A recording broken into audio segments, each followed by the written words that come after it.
আমাদের গুরুত্বটা যার কাছে যেমন, ঠিক ততটুকু গুরুত্ব আমরা পাব। গুরুত্ব, সম্মান, ভালোবাসা এগুলো আসলে জোর করে কখনোই কারো কাছ থেকে পাওয়া যায় না। কেউ পায়নি আজ পর্যন্ত। আমাদের জীবনে জড়িয়ে থাকা অসংখ্য মানুষের ভিড়ে নির্দিষ্ট কয়েকটা মানুষের কাছ থেকে আমরা খুব বেশি সম্মান পেয়ে থাকি। তারপরও যাদের থেকে আমরা সম্মান, ভালোবাসা পাই না, তাদেরকেও জীবনে জড়িয়ে রাখি।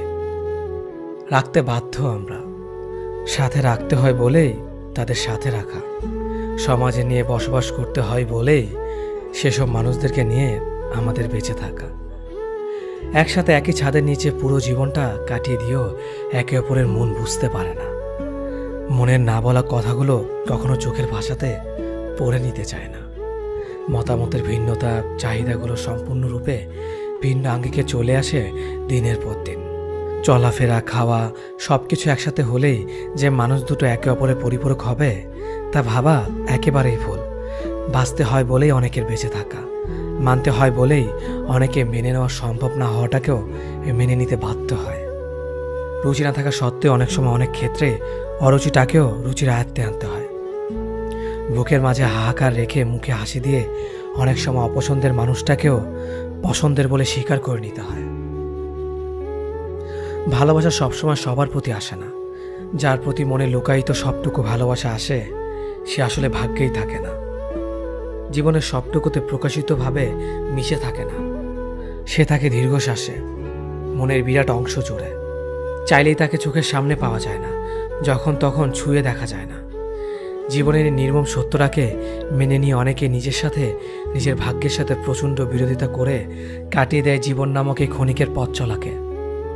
হাসিটা অনেক কারণে অনেকের জন্যই অবলীলা আসতেই পারে, কিন্তু চোখ থেকে কান্নাটা সহজে সবার জন্য আসে না। যার জন্য কান্নাটা আসবে সে হয়তো বুঝবে না, নয়তো ভাগ্যেই থাকবে না। মানুষ তার দুর্বলতাকে নিজের সরলতা ভাবে, অথচ এটা সরলতা নয়, এটা এক ধরনের অলসতা। বেশিরভাগ মানুষ কারো প্রতি দুর্বল হয়ে থাকা নিয়ে এক ধরনের গর্ববোধ করে। নিজেকে স্বচ্ছ প্রমাণের চেষ্টায় এই দুর্বলতার বহিঃপ্রকাশ তাকে নানান জায়গায় গ্রহণযোগ্য করে তোলে। অন্যের সহানুভূতি পেতে সাহায্য করে। মানুষকে একটা সময় পর কঠিন হতে হয়। অনেক কিছুর প্রতি দুর্বলতা কাটিয়ে উঠে নতুন করে নিজেকে সৃষ্টি করা লাগে। এর জন্য সবচেয়ে বেশি জরুরি হলো আত্মসম্মানবোধ।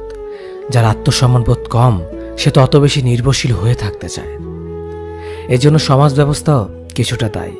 একটা মানুষ যখন কোনো কিছুর প্রতি দুর্বলতা কাটিয়ে দ্রুত সেরে ওঠে, তখন তার আশেপাশের মানুষগুলো তাকে নিয়ে সন্দেহ প্রকাশ করে, তার সততা ও স্বচ্ছতাকে প্রশ্নবিদ্ধ করে তোলে। আমাদের আশেপাশের মানুষগুলো আমাদের দুর্বলতার সিম্পিতি দেখানোর জন্য প্রস্তুত। আমাদের সরলতাকে অ্যাপ্রিসিয়েট করে না। আমাদের দুর্বলতা আমাদের সরলতা নয়, আমাদের অলসতা।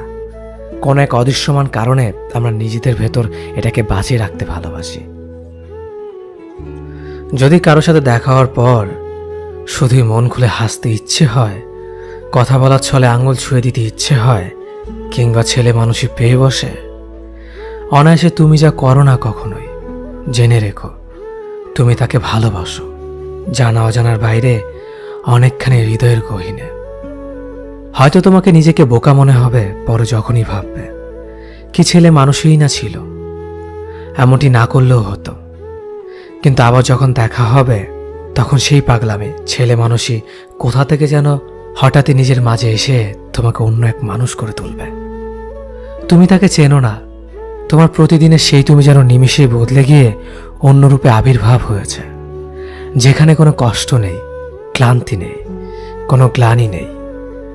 যেন তুমি অনেকদিন পর বুক ভরে নিঃশ্বাস নিচ্ছ। নির্মল বাতাসার এই দিনটাই তুমি বেঁচেছিলে অনেক দিনের পরে। ভালোবাসা এমনই, হুট করেই তোমাকে বদলে দেবে মনের অজান্তেই। আর তুমি প্রাণ খুলে হাসবে কোনো কারণ ছাড়াই, তার মুখের দিকে চেয়ে। যে সম্পর্কগুলো যোগাযোগহীনতা নষ্ট হয়ে গেছে, তাদের কথা মনে পড়লে অভিমান হয়। কত সময়ের বিনিয়োগ, কত এফোর্ট, কত যত্নের যোগফলে একটা সম্পর্ক বড় হয়ে ওঠে, অথচ কত ঠুনকো বিষয় নিয়ে সম্পর্কের মাঝ দিয়ে বয়ে যায় দূরত্বের নদী। এমন কত ভালো সম্পর্কের সাথে কোনো কারণ ছাড়াই যোগাযোগ নেই। এখন আর কথা হয় না, শব্দ শুনতে পাই না, দেখা নাই, ছোঁয়া হয় না।